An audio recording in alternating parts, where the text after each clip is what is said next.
Well, let's get talking now. Charles Fakroha, IBrand analyst, joins us via the telephone now. Thank you for your time. We appreciate you for joining us again, and good to have you here. Thank you very much. It's a pleasure. Yeah. I mean, talk to us about the fuel scarcity. I mean, the government, of course, through Nigerian Midstream and Downstream Regulatory Authority, has said that there is no plan that the fuel prices will go up. I mean, the prices of fuel will go up. But as it looks like now, a lot of people are concerned that things may go worse. For instance, the pump price, it's sold as high as 300 naira within Ibadan area, or about 350. How concerned are you about this, and how well do you think the government is ready, or how ready do you think the government will address this scarcity head on? Yeah, thank you very much. Yes, we have been experiencing the fuel scarcity for quite some time now, and the government did it necessary to address Nigeria's problems yesterday. Well, I must tell you, the fuel scarcity is of concern to every and the average Nigerian, and the regulatory authorities are telling us that yes, don't panic buy, don't do this is festive period, we have enough fuel to remain 34 days and all that. But the reality on the ground is not true.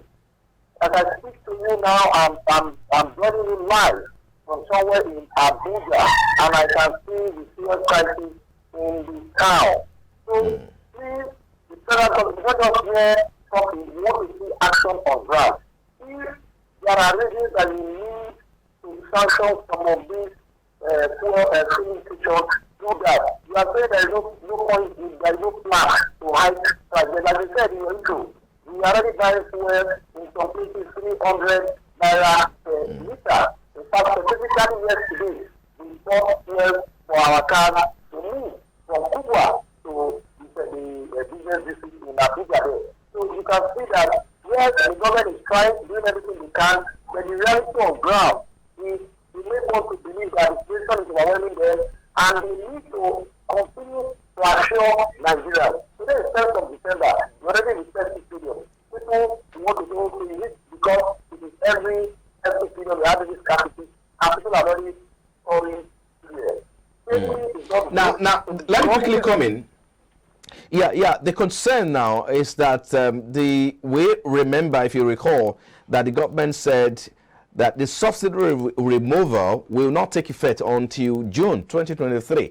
But the concern now is that it may not get to that time before it's actually being removed, because at the moment, if we cannot have this product to buy, and the price is as high as 300 per liter, 300 naira per liter, so what does it portend for Nigeria this period? And again, the question of subsidy removal, is this something that we should begin to consider now, when, even though we have not gotten to that time the government gave us? Well, yes, we have not gotten to the time government has given out that they are going to remove the subsidy. So officially for them, subsidy has not been removed. But of course, we are already seeing the impact of that already. So Nigerians can even buy this fuel at home, the 300 naira that is what we're talking about. So it's obvious.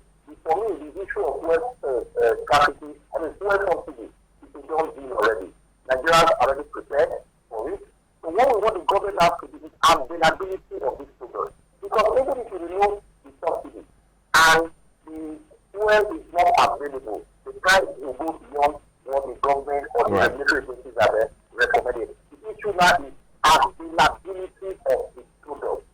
Let the supply be there, then of course the price can be stable. But if the government cannot assure Nigerians that they have enough capacity, the availability, the supplies of this product will be there, then we will see the fuel price per liter going beyond whatever government will have said this is the price coming back and do, or even as we move into the new year.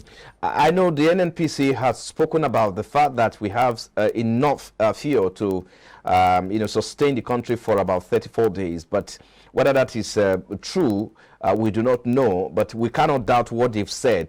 But the question is that, yes, we have enough, this commodity, but why the scarcity? That's the big question that the NNPC will have to answer. But let's move on to the next issue here now, talking about the Naira stability. Between January and now, the CBN has injected about 11.2 billion US dollars in terms of intervention into the forex market. But again, the question is, how well has this intervention helped in reducing the impact of the high exchange rate in the market? Yes, what I belong to that school of thought that believes that, yes, it is good for the government to intervene in terms of your Naira, your currency, as it is. You don't allow your currency to just free flow. But at the same time, your level of intervention should not be too glaring that everybody will know that, yes, the Naira is actually very weak. Government is intervening, at the same time, we are not seeing that government intervention. It goes to show that our productive sector is weakening.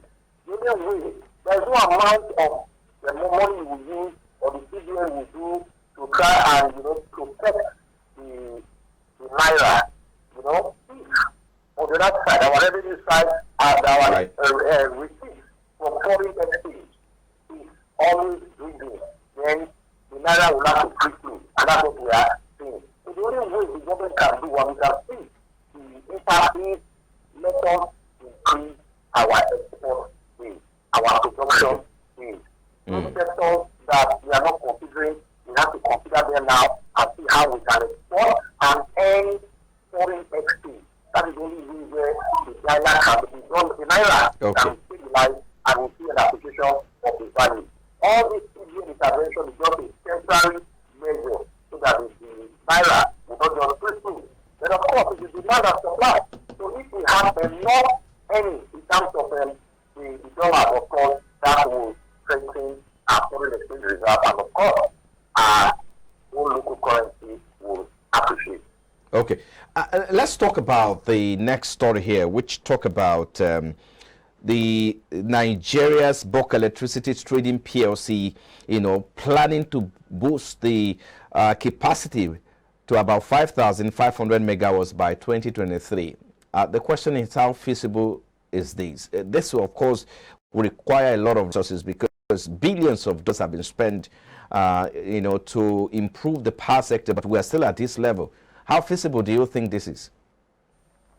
Yes, the power sector has been a real problem to the Nigerian economy, and that is why we are seeing we are not getting the kind of growth in our productive sector that we can, because power is key to any economic development.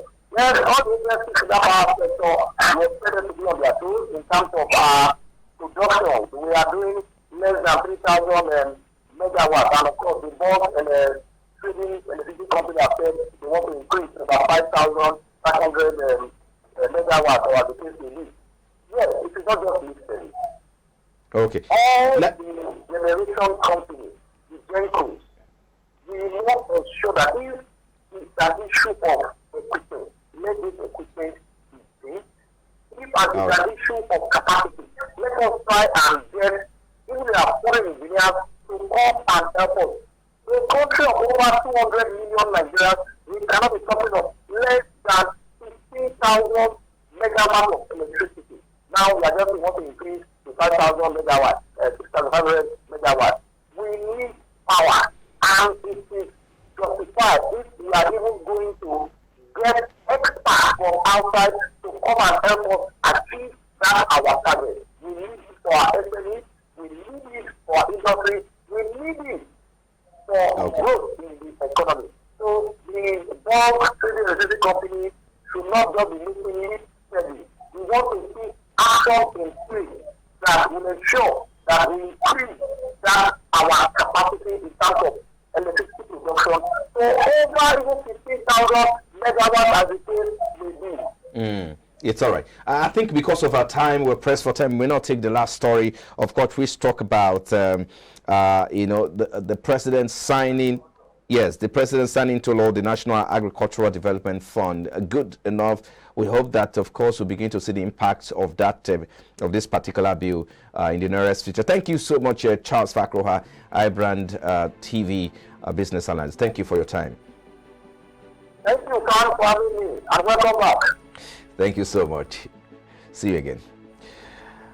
You're still watching Business Breakfast coming to you live from our studios here. We'll take a moment, and when we return, of course, we'll look at turn attention to the Nigerian Exchange Limited. And of course, the yesterday's section it gained about 184 billion naira. I wanted to say US dollars, but I hope we'll get to that actually in naira. I'll be back to look at this in a moment. Please stay with us.